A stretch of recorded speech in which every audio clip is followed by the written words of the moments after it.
Sir आप उद्बोधन के लिए मैं सादर उनको आमंत्रित करते हुए जोरदार तालियों से उनका स्वागत करें भाई राकेश दुबे जी का। धन्यवाद। अध्यापक शिक्षक संयुक्त मोर्चा का सम्मानित मंच,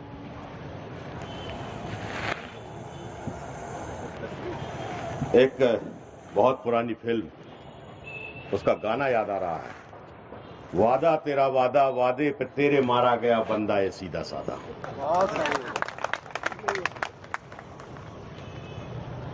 हम चले थे साथ में 5 लोग, मई 2023 जब हम इकट्ठे हो रहे थे, मेरे तमाम शुभचिंतक जितने साथी हैं और मेरे जो शुभचिंतक संगठन थे, चाहे वो प्रांतीय शिक्षक संघ रहा हो, राज्य शिक्षक कांग्रेस रहा हो, और मेरे शासकीय शिक्षक संगठन के जो मेरे वरिष्ठ साथी थे, उनने मेरे को बार बार सतर्क किया, बार बार आगाह किया कि राकेश भाई, आपका यह निर्णय गलत है। जगदीश यादव और भरत पटेल कभी हमारी कौम के सगे नहीं हुए, तो राकेश दुबे में कोई ऐसे पंख नहीं लगे कि वो उसके सगे हो जाएंगे। मैंने विश्वास किया और विश्वास के साथ साथ मेरी इसके पीछे एक रणनीति भी थी। मैं ये बात आज आपके सामने इसलिए कह रहा हूं क्योंकि 6 महीने मैंने आपके उल्हाने सहे, आपकी बातें सुनी, ताने सुने कि आप साथ में क्यों। दोस्तों, 28 वर्ष बिताए हैं। कभी मेरी भी दाढ़ी काली होती थी, जब नौकरी में आया था तो दाढ़ी भी नहीं थी। 28 वर्ष मैंने बिताए हैं इस नौकरी में।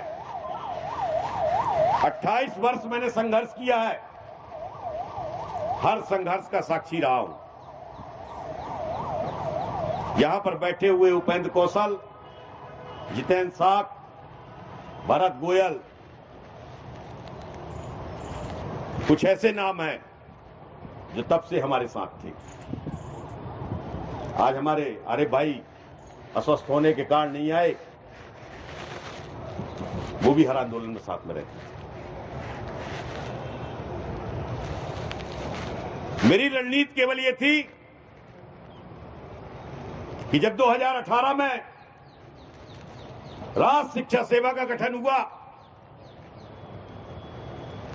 उसका जब हमने राजपथ देखा, अपने साथियों को समझाने की कोशिश की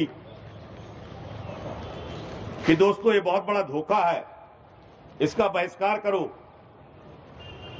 तो मेरे यही 2 साथी जगदीश यादव और भरत पटेल और इनकी टीम पूरे मध्य प्रदेश में नारा लगाती थी कि सब मिल गया, सब मिल गया।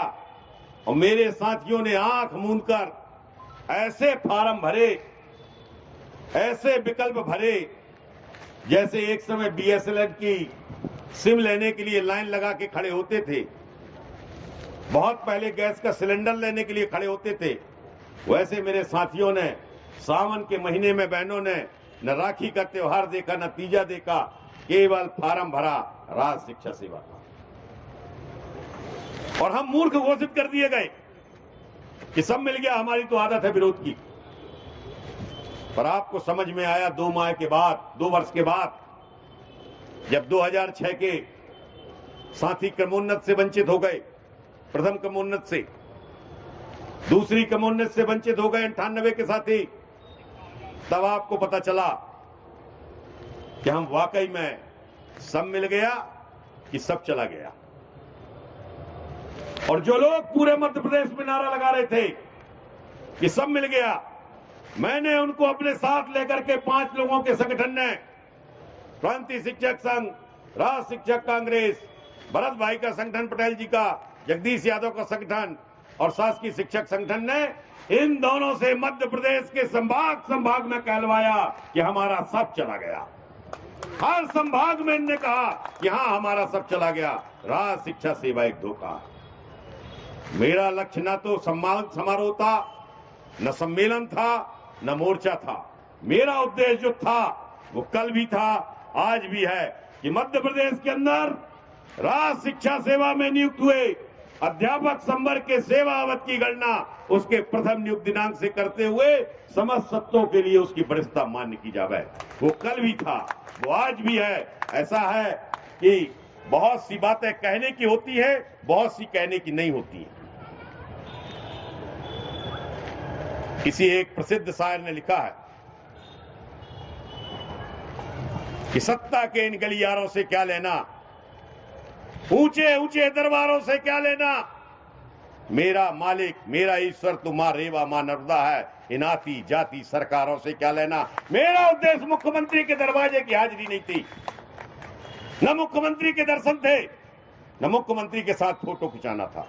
मेरा केवल जो उद्देश्य था, ये दो ऐसे लोग जो पूरे संवर्ग को बलगला रहे हैं कि राज शिक्षा सेवा एक तोहफा है, इनके ही मुंह से गली गली कहलवा सकूं कि राज शिक्षा सेवा एक धोखा है और इसके आने से सब चला गया और इसमें मैं सफल रहा। जिसका उद्देश्य मुख्यमंत्री की ड्योढ़ी में माथा टेकना था, जिसका उद्देश्य था कि 4 साल से बंद दरवाजे खुल जाए, ये था, वो मुख्यमंत्री के दरवाजे में जाकर के फोटो खिंचाने के बाद मोर्चे से बाहर हो गए। मोर्चे से बाहर होने के लिए एक ही माध्यम हो सकता था, एक ही कारण हो सकता था कि हमारी वरिष्ठता मान्य कर ली जाती, हमारे आश्रितों की अनुकंपा नियुक्त के नियमों का शिथिलीकरण हो जाता, ट्राइबल के स्कूलों को और शिक्षकों को स्कूल शिक्षा विभाग में मर्ज कर दिया जाता, वेतन की जो विसंगतियां हुई थी 98 के साथियों में, 2006 के साथियों में, 2001 और 3 के साथियों में, उसको समाप्त कर दिया जाता। ऐसी जो 11 सूत्री मांग हम लेकर के चले थे, यदि ये हो जाती तो हम इसके बाद मोर्चे को समाप्त कर देते, अलग कर देते, तब माना जाता। केवल आपको मुख्यमंत्री के दरवाजे में माथा टेकने मिल गया, फोटो मिल गई, आपके रास्ते खुल गए, आपने खत्म कर दिया, आपने कह दिया हम कोई आंदोलन नहीं करेंगे। आज का आंदोलन आप एक बात ध्यान खोलकर सुन लें, कुछ पत्ते खोलने के नहीं होते हैं। हमने आज का कार्यक्रम इसलिए रखा था क्योंकि आज हिंदुस्तान के गृह मंत्री अमित शाह जी को भोपाल आना था।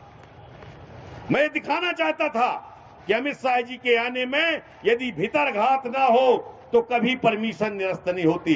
पुलिस प्रशासन इतना निष्ठुर नहीं है, न पुलिस प्रशासन को अपनी क्षमता पर विश्वास नहीं है, ऐसा भी नहीं है। एक ग्राउंड के साथियों को भोपाल की पुलिस मुस्कुरा करके अपने कंट्रोल में कर सकती थी। जब हमारा 20 अगस्त का कार्यक्रम निरस्त हुआ, तब भी इन्हीं घुसपैठियों ने उसको निरस्त कराया। 18 तारीख को मैं राकेश दुबे, उपेंद्र कौशल, जितेंद्र साख और जिला अध्यक्ष भोपाल हमारा भाई राजेश साहू, हम 4 लोग थे डीसीपी साहब के कार्यालय में। तब जगदीश का फोन आया था कि यदि हम मुख्यमंत्री जी मिलने का हैं तो क्या हम 20 का आंदोलन निरस्त कर सकते हैं। हमने कहा नहीं कर सकते। बोले तो आप 20 को गाली दोगे, 21 को कोई क्यों मिलेगा। हमने कहा हम गाली देने नहीं आए, हम अपनी बात करने आए हैं। और थोड़ी देर बाद पुलिस प्रशासन ने हमको फोन करके बुलवा लिया और हम वहां चले आए कि अब यहां रुकना व्यर्थ है, यहां तो दूसरी बात होने लगी। हम होटल पहुंचे, हमारे पास फोन आ गया कि आप फिर आइए। जब हम गए तो वही शब्द कि आप अपना वापस लीजिए, सीएम का विरोध करोगे, बर्दाश्त नहीं होगा। मैं चाहता तो उस दिन अपनी गिरफ्तारी भी दे सकता था, पेपर में आता, टीवी में आता, पर उसके बाद जो होता मेरे साथियों के हित में नहीं होता। इसलिए हमने भी कह दिया कि ठीक है साहब, जो आपकी मर्जी हो वो करो।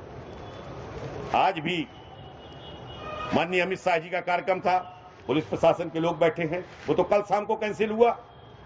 चाहता तो प्रशासन हमारी इसी बात पे कल भी निरस्त कर सकता था अनुमति, कि नहीं कोई अनुमति नहीं होगी। क्यों नहीं हुई। इसके बाद हमने जब 10 संभाग के कार्यक्रम किए और 10 संभाग के कार्यक्रम के बाद हमारा 20 अगस्त का कार्यक्रम निरस्त हुआ, मैंने 1 तारीख से अनशन में बैठने का योजना बनाई। मेरी भोपाल की टीम ने उसकी अनुमति ले ली, हमारे इन दोनों साथियों ने उसको भी छोड़ दिया। बोले नहीं साहब हम अभी नहीं करेंगे, वो राखी है 30 को 31 को अनशन करेंगे, गलत होगा। मैं चाह रहा था कि 1 तारीख से हम अनशन प्रारंभ करें, 5 तारीख शिक्षक दिवस को हम उसका प्रदर्शन करेंगे और इसके बाद इसको समाप्त करें। उसमें भी ये सहमत नहीं हुए। 10 तारीख का कार्यक्रम हुआ, हम पांचों उसमें भी सहमत थे, बाकी के 3 लोग। 10 तारीख को हमने अपनी पूरी क्षमता के साथ अपनी उपस्थिति दिखाई और 10 को जब माननीय मुख्यमंत्री ने बुलाया, पिछली बहुत सी ऐसी बातें हैं जो मंच माइक से कहने की नहीं है, उन बातों को किया और इसके बाद जब सहमति बनी कि मैं पुरानी पेंशन बहाली, ये केंद्र का मामला है हमारे लिए, जो केंद्र करेगी हम वो करेंगे राज्य में, बाकी की मांगों में हम आपके सहमत हैं। मैंने कहा साहब हफ्ता 15 दिन में आचार संहिता लग जाएगी, आज 10 तारीख हो गई, उनने कहा 7 दिन के अंदर करूंगा। 15 दिन बहुत होते, उतना लंबा कौन खींचेगा, मेरे पास दूसरे भी काम। जब 1 सप्ताह की जगह 3 सप्ताह हो गए, 2 सप्ताह पूरे हो चुके थे, मैंने फिर इनसे बात की कि भैया 2 सप्ताह हो गए, अपन को कुछ करना चाहिए। इन दोनों का कहना था कि बड़ी मुश्किल से सीएम हाउस के अंदर जाने मिला है, हम विरोध नहीं करेंगे। मैंने अपने बाकी के साथियों से बात की, उपेंद्र भाई और जितेंद्र भाई से बात की।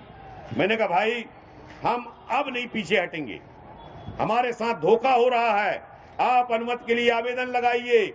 हमने अनुमति ली और आज का दिन हमने बार बार कह रहा हूं इसीलिए लिया था कि एक तो पहले ये था कि 1 तारीख के बाद 2 अक्टूबर आएगा, गांधी जयंती है, ग्राम सभा होगी, दूसरे चुनावी रैलियां निकलेंगी आपकी मतदाता जागरूकता की, कर्मचारी को छोड़ा नहीं जाएगा। 1 तारीख आखिरी रविवार है, हम माननीय मुख्यमंत्री वादा निभाओ की सभा हमको करनी चाहिए क्योंकि हमारे 3 सप्ताह बीत गए और इसके आज के 3 से 4 दिन के बाद कभी भी आचार संहिता लग जाएगी। मंगलवार को कैबिनेट होती है, हो सकता है 3 को हो। यदि हम वादा निभाओ की सभा में सार्थक अपनी उपस्थिति दे पाएंगे, हो सकता है मंगलवार को कोई हित हो। इसके बाद भी मेरे दोनों साथी उसमें सहमत नहीं हुए, उनकी केवल एक आरोप था। अब ये बताइए, आज हम उसमें देख रहे थे व्हाट्सएप में एक साथी लिख रहा है मेरी माननीय मुख्यमंत्री से फोन पर बात हुई है, वो कह रहे हैं हम पुरानी पेंशन बहाल करेंगे। तुमको शर्म आनी चाहिए इस तरीके की बात करते, जिसके लिए अंदर घुसने के दरवाजे बंद हो, वो कह रहा मैंने फोन पर बात कर ली। अरे इतनी बात हो गई होती तुम वरिष्ठता के आदेश न निकलवा लेते। 2 स्थितियां हैं माननीय मुख्यमंत्री जी, मेरे एलआईबी के साथी भी यहां बैठे हैं, पुलिस प्रशासन है, पंडित जी हमारे खड़े हैं, एलआईबी की पूरी रिपोर्ट देते हैं। मैं निवेदन कर रहा हूं, मेरी बात सीएम हाउस तक पहुंचे हमेशा की तरह कि माननीय शिवराज सिंह जी हम आपके आभारी हैं। अध्यापक संवर्ग में शिक्षा कर्मी कल्चर खत्म करते हुए आप हमको लेके आए थे, हम आभार व्यक्त करते हैं। उसका आभार हमने आपको रोड से लेके बोर्ड तक हर जगह दिखाया। माननीय मुख्यमंत्री जी आपने हमारे लिए एनपीएससी सही योजना लागू की थी जो हमको नहीं थी, बीमा उसकी पेंशन की, हम उसके आभारी हैं। आप मुख्य धारा में जोड़े, हम उसके आभारी हैं। पर ऐसी भीख नहीं देना चाहिए जिसमें आप झोली नीचे से काट दो। आपने राज्य शिक्षा सेवा में हमको मध्य प्रदेश शासन के साथ जोड़ा, पर 20 साल की वरिष्ठता को खत्म करके जोड़ा। अब हम बिना वरिष्ठता के काहे के हकदार, हम ग्रेजुटी के हकदार नहीं हैं। जो साथी हमारे कहते हैं पेंशन मिलेगी, हम ग्रेजुटी के हकदार नहीं हैं। यदि हकदार थे तो अभी कल 30 तारीख थी, जो मेरा राज्य शिक्षा सेवा का साथी सेवानिवृत्त हुआ, क्या उसको ग्रेजुटी का 1 रुपया मिला? नहीं मिला। हम ग्रेजुटी का 1 रुपया दिला नहीं पा रहे हैं, कह रहे हैं हम पेंशन दिलाएंगे। शर्म आनी चाहिए गुमराह करते हुए। माननीय मुख्यमंत्री जी आपने हमको 10 सितंबर को आश्वासन दिया था, वादा किया था कि 7 दिन के अंदर मैं तुम्हारी पुरानी पेंशन बहाली छोड़ करके वरिष्ठता, अनुकंपा, मर्जिंग सब मांगों को समाधान करके आदेश जारी करा दूंगा। 21 दिन हो गए, आप नहीं करा पाए। 2 बातें, या तो मध्य प्रदेश का प्रशासन अफसरशाही आपको गया हुआ मान चुकी है, आपके ऊपर उनका ना तो कोई विश्वास है और ना उनका ऊपर आपका कोई नियंत्रण। ये किसी भी नेता के, किसी भी प्रशासक के जाने का स्पष्ट उदाहरण होता है। आप लोग जितने चेहरे बैठे हो, सब जो हो ग्रामीण क्षेत्र के, सबने गाय पाली होगी, भैंस पाली होंगी, बैल पाले होंगे। किलनी देखी है ना, छोटा सा कीड़ा जब ढोर मरने लगता है किलनी उतर के चल देती है, यह भी किसी काम का नहीं है। अधिकारी छोड़ चुके आपकी बात मानना, चल पड़े। या फिर आप हमको गुमराह कर रहे हो, हमको धोखा दिया है आपने 10 तारीख को बैठा करके। आपने अपने 2 चापलूसों को केवल लॉलीपॉप दिखा दिया सीएम हाउस के अंदर घुसने का। मध्य प्रदेश के बहुत से सीएम हमने देखे साहब, और हर के जमाने में हम सीएम हाउस के अंदर गए हैं। सीएम हाउस हमारे लिए कोई नई जगह नहीं है। मैं राकेश दुबे, शासकीय शिक्षक संगठन का प्रांताध्यक्ष। मैंने 10 संभागों में कहा, मैंने मां नर्मदा की जब परिक्रमा यात्रा की थी तब कहा, आज फिर कह रहा हूं, जीवन जब तक है 62 साल की उम्र तक, तब तक मुझको केवल मेरी नौकरी चाहिए। मेरी नौकरी में नियमित शिक्षकों के भांति सुविधाएं चाहिए। मेरे को न तो विधायकी का टिकट चाहिए, न किसी सत्ता दल की पार्टी की कोई पद चाहिए, और न मेरी इसकी महत्वाकांक्षा। मुझको चाहिए मेरी पूरी वरिष्ठता। मुझको चाहिए यदि मैं समय के पहले मर जाता हूं तो मेरे आश्रित को बिना शर्त की अनुकंपा नियुक्ति, मेरे ट्राइबल के साथी को एजुकेशन में और एजुकेशन के साथी को ट्राइबल में बिना किसी शर्त का ट्रांसफर, ट्राइबल और एजुकेशन की मर्जिंग, वेतन की विसंगतियां दूर हो जाएं। हम भी वैसे ही जीवन जिए जैसा प्राइमरी में, माध्यमिक शाला में, उच्च माध्यमिक, हायर सेकेंडरी स्कूल में सहायक शिक्षक, शिक्षक और व्याख्याता जीता। पर आपने हमको इसके लायक भी नहीं समझा। एक चीज आपको और बता दूं, लगभग सब लोग कल की शाम तक व्यस्त रहे होंगे। उच्च पद के प्रभार का झुंझुना आप नोट करके रख लें। जिस तरीके से नुकसानदायक आपके लिए राष्ट्र शिक्षा सेवा थी, वैसे ही नुकसानदायक उच्च पद का प्रभार होगा।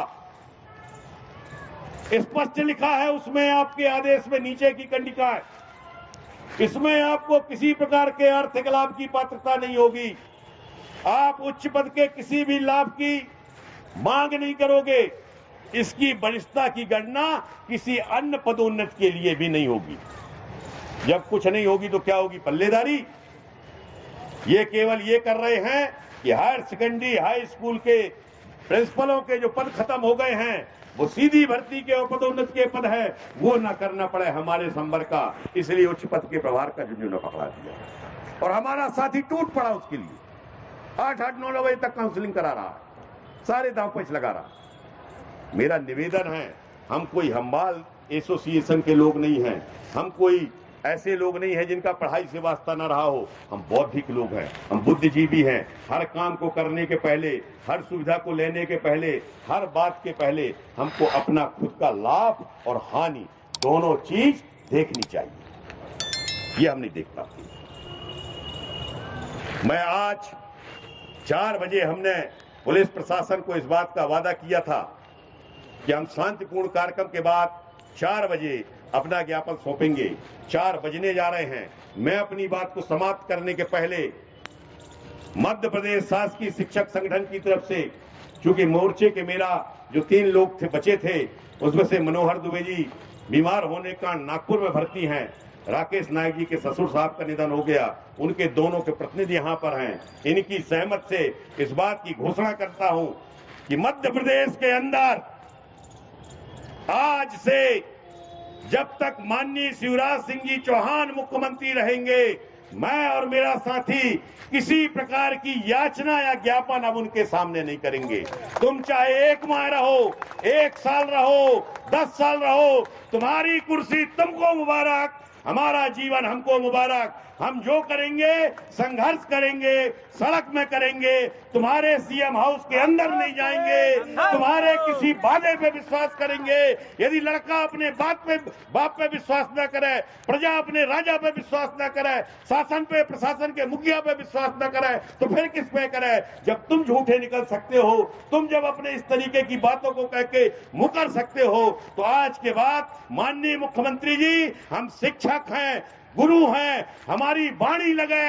आज के बाद आप मुख्यमंत्री रहो या ना रहो, हमारे लिए नहीं हो। जय हिंद, जय भारत, जय संगठन। बोल भारत माता की, बोल भारत माता के, बोल नर्मदे माई के। आवाज